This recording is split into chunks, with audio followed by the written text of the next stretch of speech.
Hey guys, we're going to be talking about prisons in this show today. Jails specifically. Jails, Yeah, yes. jails. But, you know, people who get incarcerated, kind of like the rehabilitation versus punishing them, how we look at them, how should they get their rights restored, who should be let out, who shouldn't be, stuff like that.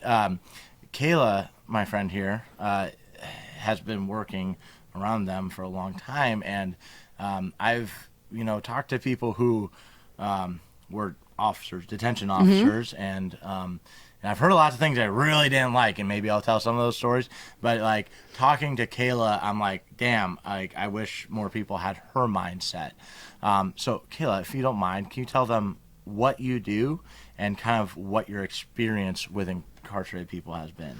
Yeah, so when I went to nursing school, my instructor told me, she was like, you're going to have to work at a prison or an ER with that mouth. And I was like, touche.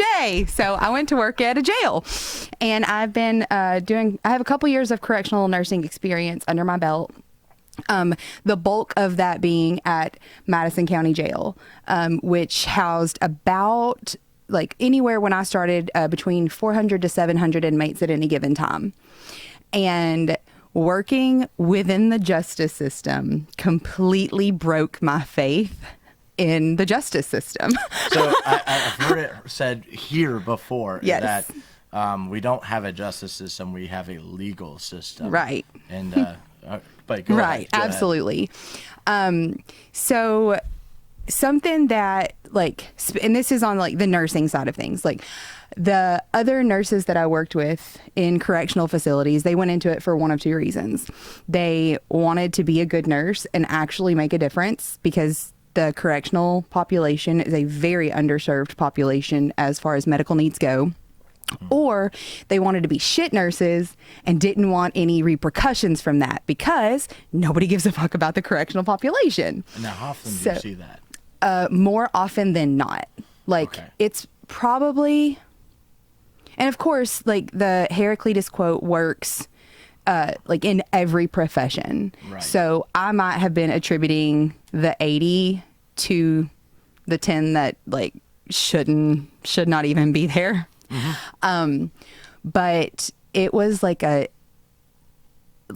2 to 1 easy for poor nurses and like poor nursing choices simply because they could get away with it, versus nurses who actually like did their jobs and like went with it, like did what they were supposed to do. Because something that I tell people, like when I'm doing their medical intake, like part of my job is also caring for their mental health. Right. And I had to come to grips with, like, I might be dealing with people who I do not find morally correct. Mm-hmm. And some crimes are harder than others to like get past, but they are still human beings. Mm-hmm. And one of the reasons that I chose jail nursing over prison nursing was because it helps me put that disconnect in. Like, this is a jail. Most of these people in here haven't been convicted. Mm-hmm. And I believe innocent until proven guilty. Right. Like, I believe in that with all of my heart. Right. Like, I believe in the United States Constitution, the way that it was set up, and the way that our justice system was supposed to be ran. Mm-hmm. It's not. It's not. It's not. Right. And so when they would come in there, like, they're already having the worst day of their life. Mm-hmm. Why would I be a dick? Right. And I get to go home tonight. You don't. Like, yeah. I'm already winning. Now, one thing I'd like you to say that I've heard you say before, but what is the difference between you and them? So whenever we have to ask questions in that medical intake about, like, charges and drug usage, and you could tell that a lot of these people look at me and they see like this bubbly little white girl, blonde hair, blue eyes, and they're just like, how am I going to admit this shit to her? And I would tell them, like, the only thing separating me from you is a couple bad decisions and a hell of a lot of luck. Right. Yeah. And like, it seemed to kind of like break that tension, and like that we would develop a rapport. And 90% of what I saw in corrections was drug charges. And I don't think drugs should be illegal. No, I don't So I'm like, it sucks that you're in here. Like, and even thinking about that is like how many people had their life ruined over a plant that grows in the ground. right. That's now legal in so many places. So something even further than that, like, because I think that most people agree that marijuana should be legal. Like, that's not where the argument comes in. But something that completely, and this is a little bit like beside where we're talking right now, like people who look at addiction as a choice versus a disease. And it's not that simple, and it's not that black and white. And like this, I promise this will circle back around. I get away with a lot because, again, I'm this fun, bubbly, like blonde haired, blue eyed girl. And people know that there's no malice in the questions that I ask. And I make light of it. Like, I use humor to like deter any kind of negative feelings, like for everything. And I used to ask them, like, why this, why that? Like, I can see this. And there was a guy that came in, and he was a frequent flyer. And like, I'm laughing, cutting up, and was kind of making a joke about it. Like, dude, why meth? Like, cause why meth? I understand marijuana, like, it's natural. I get it. Nobody gets like stupid. People don't go out and like murder people. Like, it's whatever. I understand the allure of cocaine. Like, look at the 90s. Like, people were getting shit done. I've said that many times. Like, if I wasn't a father and I didn't have responsibilities, like, I would like to try. I get it. Like, ecstasy MDMA, not ecstasy. Ecstasy is cut with shit that you don't. But MDMA, it's like, you're telling me that I can take this pill and it's going to make me feel better than anything else in my life, and everything is going to be like euphoric. Who wouldn't want that? Yeah. And then I understand the progression to heroin, like how a functional member of society can end up as a heroin addict. Like, I've seen it. The worst thing that this country did for like the drug issue was put like, what's your pain level as a vital sign. Like, horrible. That's a completely different video. Okay. That's a different video. I'd like to see that one. Yeah. But I'm like, I get the progression. Why meth? And I told him that. Like, this is my spiel every time I ask this question. And every other time I'd ask a different inmate this question, they gave a funny answer back. Like, you just get used to getting high and like anything. And like, have you seen what else I've got in my body right now? Like, meth was nothing. Like, those kind of answers.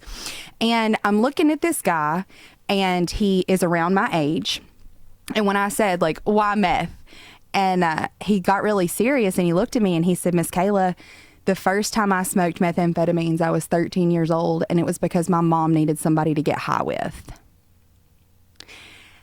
And that is way more common than people give credit to.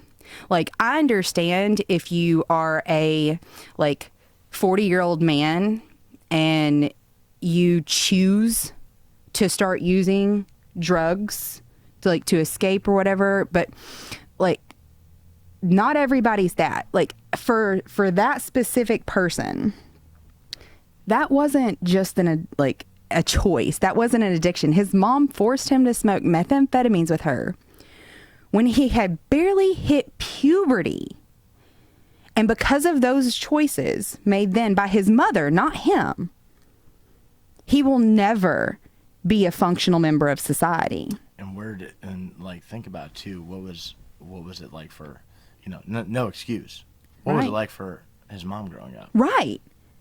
And like, something that kind of stops people in their tracks whenever they come, because I used to think like, no, drug addiction is a choice. You made the choice to use, you made the choice to keep using, and oh God, how wrong I was. Something that usually stops people in their tracks is like, I've never met an addict that didn't have a severe trauma they were trying to escape. Like, good for you that you have better coping skills than them. But not everybody has that. When you grow up in an environment where your mother is the one introducing you to these illegal substances. She also hired him a prostitute because she said no son of hers was going to like go into adulthood as a virgin. And her idea of adulthood was like 14. Like that's what you have. And it's easy to sit here in a place where I grew up with loving parents. Like my mom and dad were awesome. They like helped me to learn wrong from right. Like I couldn't even get away with weed when I was in high school because we had a drug dog as a family pet. Like so it was easy for me not to make those bad decisions. Yeah. Like loving, supportive family. Dad was a cop. Like mom stayed home with us when we hit high school. Like two parents. Two parent home. Like the perfect storm for a functional member of society. Like, and by the time I hit high school, we were pretty much middle class. And probably the greatest protector the world has ever Right. seen for a family. James Yeager was my dad. This is James Yeager's daughter, okay? So, like, I think that with the climate of the country that we're in and, like, people getting privilege thrown in their face so often that it's really easy to put up your defenses and be like, I'm not privileged. Like, this is where I come from. Like, because I fell victim to that. Like, to be told that I had white privilege when I grew up in a tiny town where, like, there were only white people. So what privilege was there in that whenever, like, it was the same kids getting their, like, same stuff. Like, no, I grew up poor and white. Like, I feel like that is similar to how like it's a class issue, not a race issue in my head. But as I get older and mature and learn more things, I'm like, holy shit. Like, I don't think that had anything to do with the color of my skin, but I've lived a very privileged life. First and foremost, I was born in the United States of America. And no matter what's going on with the government, this is the greatest country on earth. And if we wanted to, we could make it, like, take it back. Yes. Like, we could. Yes. That's why the back of my shirt has a thing written on it. And that is like number one form of privilege right there. Two-parent household. Like, yeah, I was a latchkey kid growing up, but as soon as I got old enough... What does latchkey mean? A latchkey kid is the kid who gets off the bus and their parents aren't home. So they are given a house key at a very young age to let themselves in and start doing the things that they were told to do when they got home. Gotcha. I'm so, one too. like, latchkey kid. And so, but at the time where I was hitting that age where I could have started making those bad decisions, my mom started staying home with us. That's a form of privilege. Like, to have parents that loved and cared about me, form of privilege. I was never sexually abused, form of privilege. Right. My dad taught me, like, how to look out for shitheads, form of privilege. Like, all of these things that I had taken for granted, like, completely got thrown in my face. And, like, I was eating crow working with people who did not have those same privileges, even with the same skin color as me. Right. So there's a big mindset shift that happens with that, like recognizing, because, you know, you were definitely made aware of evil in the world, right? 100%. One of the things that that like kind of was like, whoa, what are you like? Can't do that. In my brain initially was when you told me about how James would answer your questions 100% and factually, like make it age appropriate, but 100%. Right. So like being real with the kids, and now that's something I've adopted with Hadley, my older daughter, and I'm like, sometimes I'm like, I don't want to, but it's like, okay, you know, and it also makes me watch what I say around her a lot more. Exactly. When Gage asked me what a hooker was, it was like, man, I don't want to have to tell him this, but I had to, because I don't want my kids getting that information from school. Yes. I'd much rather it be true and accurate and come from me. So. Right. But so you were made aware of a lot of stuff, but now you get to see, maybe not it happening, but you get to see the results of it. That's just, oh man, I don't even know where to go from there, but it's like, that's just kind of mind blowing. I've got the next, like, Go ahead. the next point, like, already. So if you take all of these things where I have interacted, and again, 90% of what I deal with is drugs. And hard take. I know this is good, like, or hot, whatever you want to call it. Like, this is a very, like, almost extremist opinion in most people's minds. I don't think something should be a law unless you're willing to shoot somebody in the face over it. Yeah. And the reason that I say that, like, let me explain myself. That's what you're risking every time you enforce a law. Both the police officer and the civilian. I'll take that a step further, and I'll say that, like, when people are creating laws, I think they should be the ones who have to enforce them. Like, that's a logistical issue. Right, but I get where you're coming from with it. But at any point, they should be called to go on that serve that warrant. Right, you know? right. Like, if that was the case, 100%. Like, if you had to participate in enforcing the laws that you wrote, you wouldn't be writing them. Exactly. Like, if COVID did anything good, it was highlight the useless laws that we have in this country. Mm-hmm. Because you could drive down 641 at midnight doing 110 miles an hour and the cops would not pull you over. If it wasn't important enough to pull me over for a disease that had a 99.9% survival rate, why is it important enough to risk my life or yours on any other day? Mm-hmm.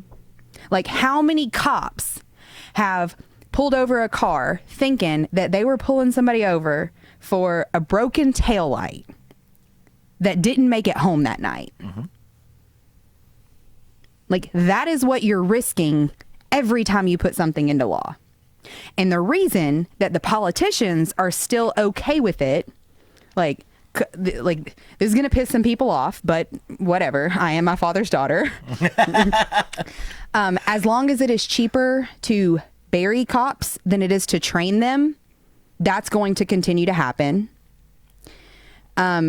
We have a class system in this country, and like, if you think that the Hunger Games is something that's just a fantasy movie, like, look at where we're at right now.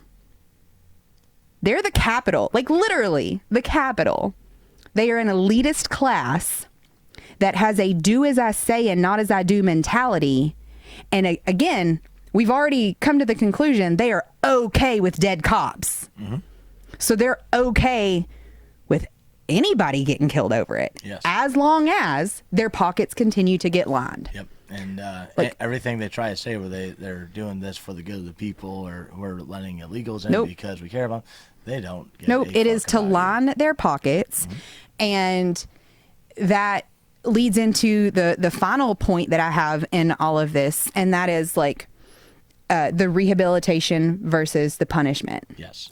Like, if we are going to have laws against things like drugs and victimless crimes, like, those are 100% rehabilitation issues.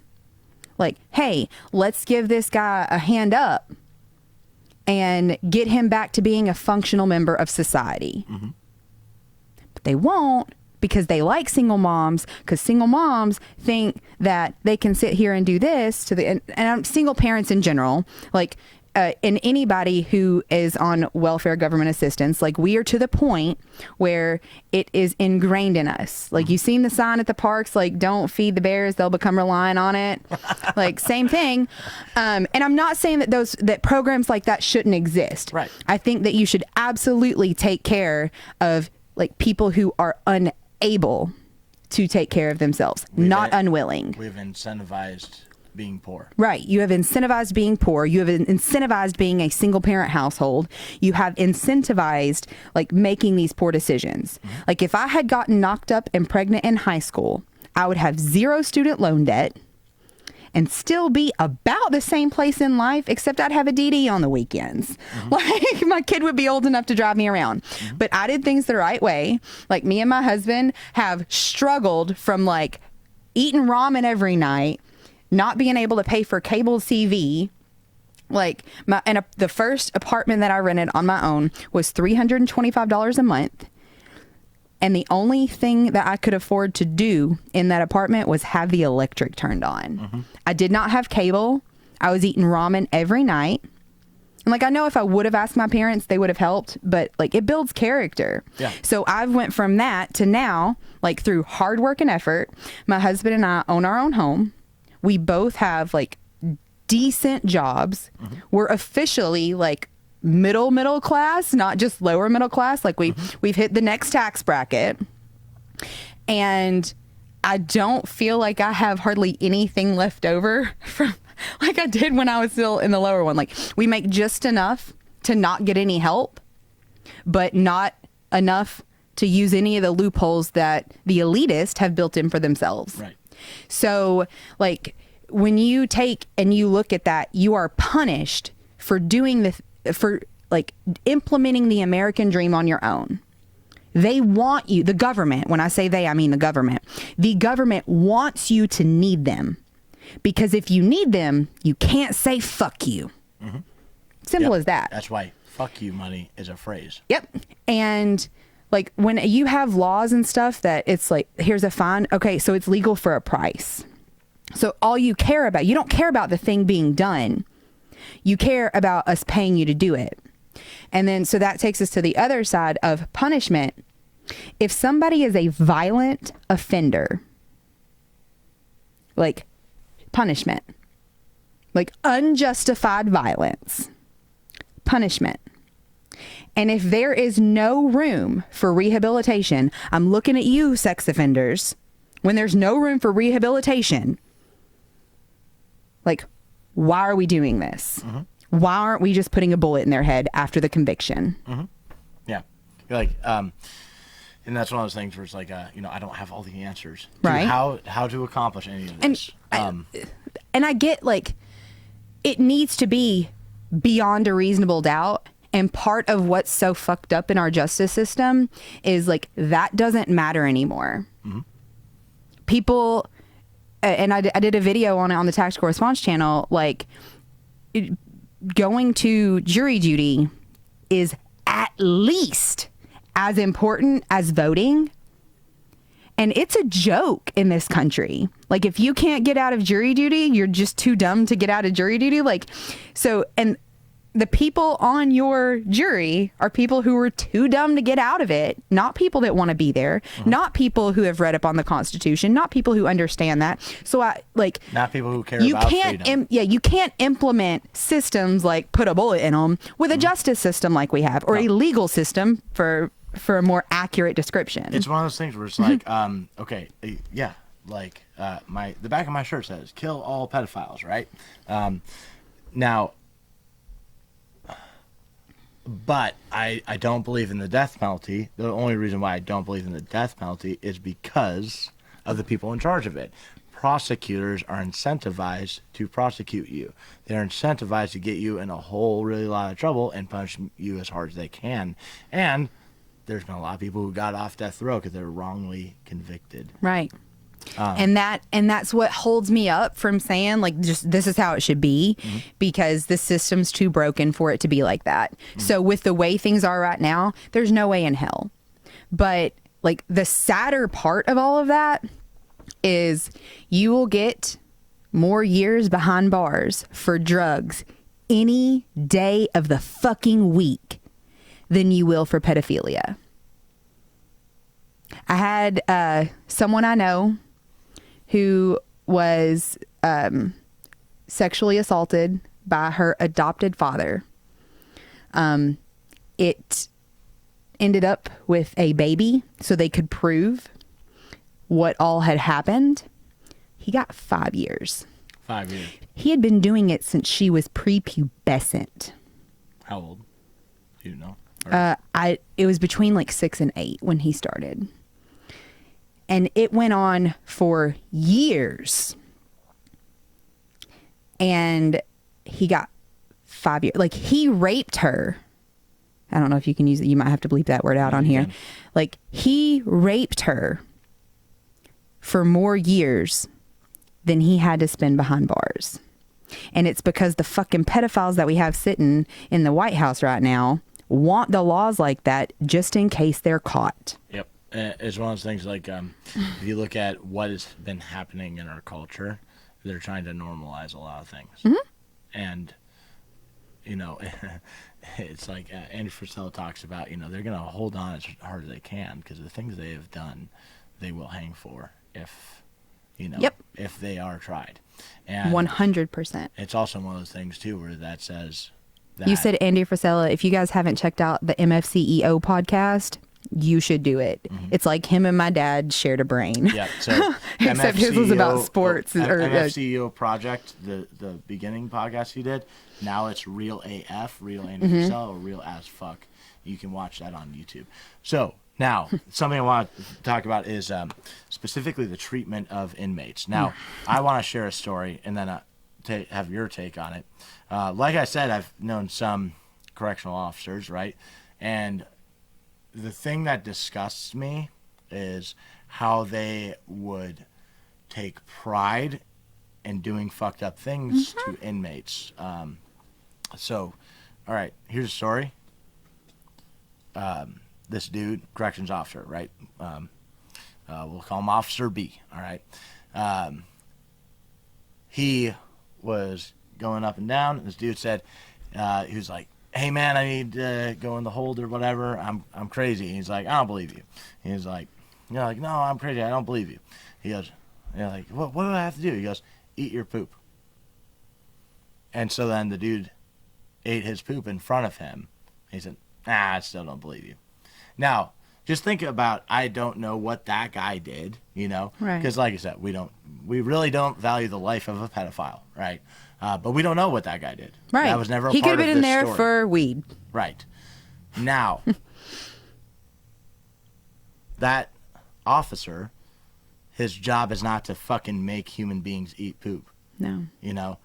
With all the bullshit, retarded laws we have in this country, that we've all broken the law at some point. We've all committed felonies at some point. A lot of times we didn't even know we were doing it, right? The shape of the thing that goes on the back of my rifle can make me a felon, right. So with all that being said, his job is to ensure the safety of the inmates. Right. Not to do cruel and unusual punishment. But I've seen it where they literally are laughing and smiling and happy about it. Either they're already a sociopath or something, but something has made them now sadistic. No, it's because they are so insecure that the only time that they feel like a real man is when they're stepping on other men. It's the same thing when you see these catty girls. Like, catty girls are fucking insecure as shit. The only time they feel like a real woman is when they're stepping on other women. Like, and it's completely inappropriate to give people like that power. Yes. Like, one of the worst ones that I, like, and it wasn't, like, a worst thing, but one of the largest, like, find outs from fucking around that I've seen because, like, directly related to an officer's behavior, like, getting into a dick measuring contest with the inmates. New guy gets put on a pod, which is the violent offender pod. He's passing out sandwiches, not paying attention, not how you're supposed to pass out sandwiches. And the guy comes up like, hey, I didn't get one. Somebody had gotten in line twice and took his because they could. He's a new guy. Like, they definitely do hazing in there. And the officer said, not my fucking problem, and slammed the flap closed. So because he wasn't doing his job and this guy was going to go without food, he said, not my problem. Well, of course, then the inmates started like throwing rags at the camera, like flooding the cells, like it turned into an all officers available call. So all of the officers had to go down there, and there was a brawl between a room full of criminals, because it was a gang unit, and a handful of officers. And when I started treating everybody for their injuries, I made that officer wait until last. I'm like, you get to go home at night. You've already won the dick measuring contest. Like, you leave every day. They don't. Why are you having to, like, show your shit when you've already won? And I was just like, no, because any other time I'm going to treat the officer first. Right. He directly caused that. And multiple officers and inmates were injured because of it. So, what do you want to leave them with? I think that like you have to start looking at things on a local level. The good old boy system is what put us here, and looking the other way, like just because something is a law does not make it morally correct or incorrect. And people should take a really hard look at what they allow to be passed with that stuff, because it could easily be you in there. And I promise the people that they're hiring at these jails, nurses, officers alike, at least half, I'm going to go with way more than that, at least half are people that shouldn't be there. They're people who are going to treat you like shit. Like, we had somebody come in on a no proof of insurance charge. Granted, you talk yourself into that arrest. Like, if you're getting arrested on a no proof of insurance, you talked yourself into it. But like, any of us could have been that person. Right. We've all forgotten our proof at least one point or another. Not like not having it, because like it's important to have a car insurance, but like we've all forgotten it before. So it could easily be any one of us. And I like to sit back and think that all cops are good because they're cops, or all criminals are bad because they're criminals, just isn't the way this world works. And I really wish that more people would open their eyes to that. We may have to do like a part 2 at some point, because we didn't even get into the restoration of rights and things like that. Oh yeah. So I really want to do that. And I learned a lot listening. And I've learned a lot from Kayla about this subject just in our own conversations. But also, thing I wanted to add is, like, you know, thinking about too, if we're gonna, like, if we want to have love in our hearts too, we have to understand where people are coming from. Yeah. Like that dude whose mom. Yeah, compassion goes a long way. And it is easy to sit there when you grow up like bubbly, blonde hair, blue eyed white girl from a 2-parent household, middle class, that could never be me. And it's just not true. It's not. You should care about the way that those people in our country are treated. Because unless it was a violent offense, unless you were willing to shoot them in the face over it, they shouldn't be sitting there anyways. Agreed. So, all right, guys, get your asses up here to Tactical Response. Take the trifecta, okay? Immediate Action Medical, when I took it, was taught by Kayla. Advanced Immediate Action Medical. Actually, all right, so... Andrew impressed the fuck out of me in that class, by the way. Advanced Immediate Action Medical, maybe it's because it went well for me, but that's my favorite class here because it's heavy on force, but it's heavy on medical and decision making. Like the shooting my gun at the paper thing isn't as fun to me anymore because of stuff like that. I burnt you. But like, you know, James told me I should take the medical class here. I was like, but I've already done combat lifesaver in the Marine Corps. He's like, listen, take the medical class. I'm like, okay. And yeah, it was better than CLS. Learned a ton. And there's stuff in there that I teach now that cops, EMTs, paramedics, Army mechs, they don't even fucking know. Right. So you guys get your ass up here, take the trifecta.